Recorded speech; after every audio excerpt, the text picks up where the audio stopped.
एक स्कूल में टीचर पढ़ा रहे थे छोटे बच्चों को, और टीचर ने पूछा ई फॉर, तो आवाज़ आई, एक बच्चे ने जवाब दिया ईडी। टीचर को विश्वास नहीं हुआ, इतने छोटे बच्चे ईडी का नाम कैसे ले रहे हैं। फिर टीचर ने आवाज़ लगाई ई फॉर, तो दूसरी तरफ से आवाज़ आई, दूसरे बच्चों ने आवाज़ दी इलेक्टोरल बॉन्ड। टीचर को यहाँ फिर विश्वास नहीं हुआ, उन्होंने फिर आवाज़ लगाई ई फॉर, तो तीसरे बच्चे ने जवाब दी ईवीएम। यानी इस ट्रिपल ई के दम पर आगामी लोकसभा चुनाव होने वाला है। नमस्कार, जनमानस विवेचना में आपका स्वागत है। मैं हूं अमलेंद्र भूषण खां। ट्रिपल ई का खेला जो है लोकसभा चुनाव में काफ़ी गर्माहट के साथ छाया रहेगा। खास करके विपक्षी दल इस triple E, EVM, electoral bond और ईडी को लेकर के सत्ता पक्ष पर काफ़ी हमलावर है। ईवीएम, ईडी का वो हाल है जो आप कल्पना नहीं कर सकते। अब जन जन तक ये बात सब जानते हैं, पहुंच चुकी है ये बात, जो ईडी का खेला हो रहा है। इलेक्टोरल बॉन्ड के माध्यम से पैसे एक तरह से कमाए जा रहे हैं, पार्टी को चंदा मिल रहा है, उसकी जानकारी बैंक जो है एसबीआई वो सार्वजनिक नहीं कर पा रही है ठीक से। सुप्रीम कोर्ट का डंडा बार बार चलाया जा रहा है, उसके बावजूद एसबीआई इस बात का खुलासा करने से काफ़ी लापरवाही बरत रही है। ईवीएम एसबीआई जो है ये पूरा डिटेल एक बार में नहीं दे पा रही है। एसबीआई कभी इलेक्टोरल बॉन्ड के बारे में जानकारी देती है तो चंदा देने वालों के बारे में वो बताती ही नहीं है। इलेक्टोरल बॉन्ड और ईडी को लेकर के, चाहे वो ईवीएम का मसला हो, उसको लेकर के खास कर विपक्षी दल हमलावर है।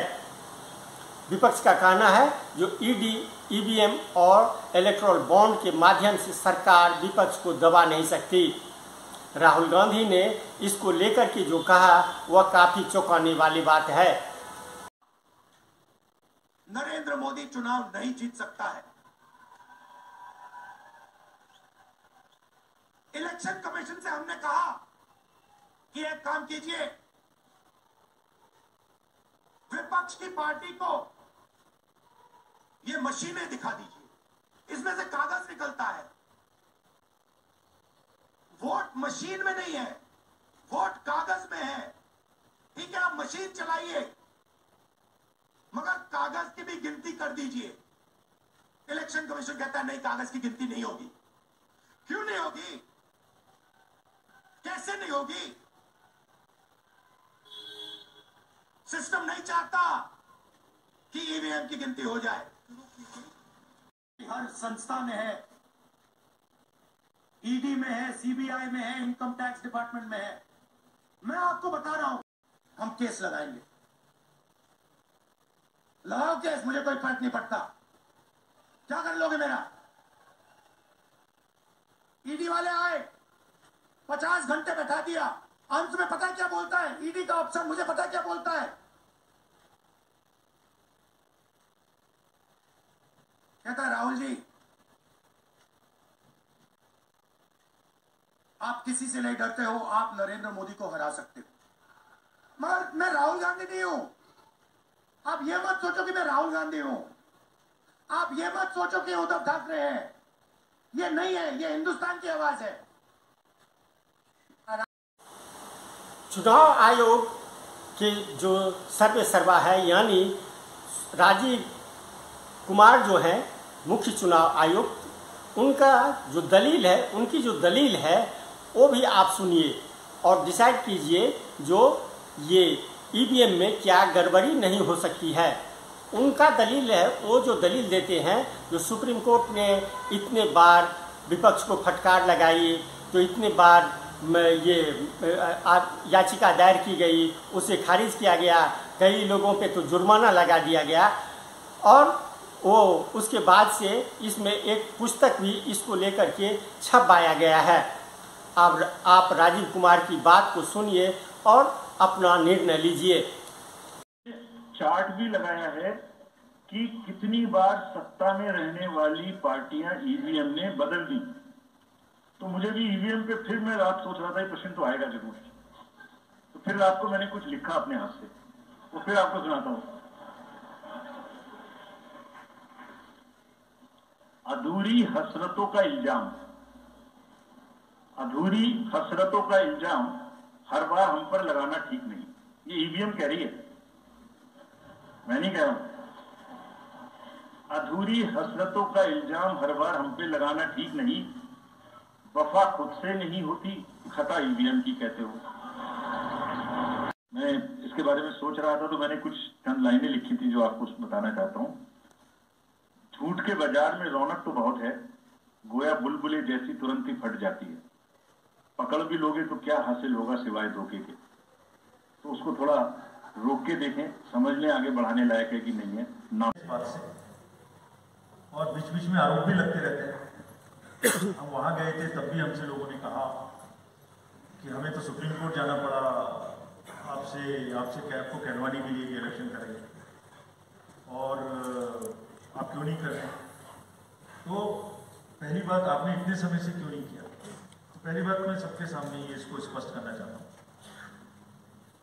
कि Jammu and Kashmir reorganisation act was passed in 2019। ये सबको विदित है, 2019 में Jammu Kashmir reorganisation act pass हुआ। उसमें जम्मू कश्मीर की असेंबली में 107 सीटों का प्रावधान किया गया। उस 107 में से 24 सीटें रिजर्व थी पाक ऑक्यूपाइड जेएंडके की, बची 83 में से 7 रिजर्व थी एससी के लिए और एसटी के लिए कोई रिजर्वेशन नहीं था, राइट। 2022 में उसके बाद डिलिमिटेशन कमीशन आया और उसकी रिपोर्ट्स को एक्सेप्ट करके नोटिफाई किया। उसने इन सीटों की संख्या में परिवर्तन कर दिया। तो another act change this number of seats. क्या हो गया, 107 से बढ़ के 114 हो गई, 24 उसमें पाक ऑक्यूपाइड जेके की रही, 90 बचे, 83 से बढ़ के 90 हो गई और 9 सीट एसटी के लिए रिजर्व कर दी। ये नया फीचर क्रिएट हो गया। और साथ ही साथ 2 सीट माइग्रेंट्स के लिए रिजर्व कर दी गई, जिसमें से एक भी नहीं। और उसके बाद 1 सीट का नॉमिनेशन अलाउ किया गया, जो कि पीओके से डिस्प्लेस्ड लोग जो इंडिया में हैं उनके लिए वो रिजर्व की जाए। और ये सारे, जिसका मतलब reorganisation act and delimitation act were not in sync and therefore there was no occasion for the commission to conduct the election till that happens. When did that happen?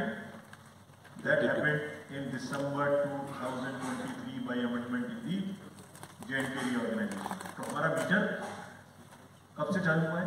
दिसंबर 2023 से मीटर चालू हुआ है चुनाव कराने का। असेंबली और parliament में चुनाव कराने के लिए हम J&K के सभी पॉलिटिकल पार्टीज ने हमसे कहा कि आप हमारा चुनाव पार्लियामेंट के साथ करें। वी रिस्पेक्ट है और हम समझते हैं कि हमारी ड्यूटी हमसे करें। सारी एडमिनिस्ट्रेटिव मशीनरी ने टुगेदर एक स्वर में कहा कि सर हम एक साथ नहीं कर सकते। मैं पूछा क्यों। भले ही चुनाव आयोग का कुछ भी दलील दे, लेकिन इस बात में तो सच्चाई है कि ईवीएम को कुछ न कुछ तो मैनिपुलेट किया जा सकता है। इलेक्ट्रॉनिक सामान है, उसे जिस तरह से हम मोबाइल में अपना सिम बदलते हैं या मोबाइल का कोई पार्ट्स खराब होता है उसको बदलते हैं, आसानी से बदली जा सकती है, तो फिर ईवीएम में चिप्स क्यों नहीं बदला जा सकता है। विपक्ष का कहना है हम बार बार सरकार से अनुरोध करते हैं जो ईवीएम के बदले बैलेट पेपर से चुनाव कराए जाएं, लेकिन इलेक्शन कमीशन इसके लिए राजी नहीं हो रहा है। इलेक्शन कमीशन कहता है जो ईवीएम के थ्रू चुनाव ही होंगे।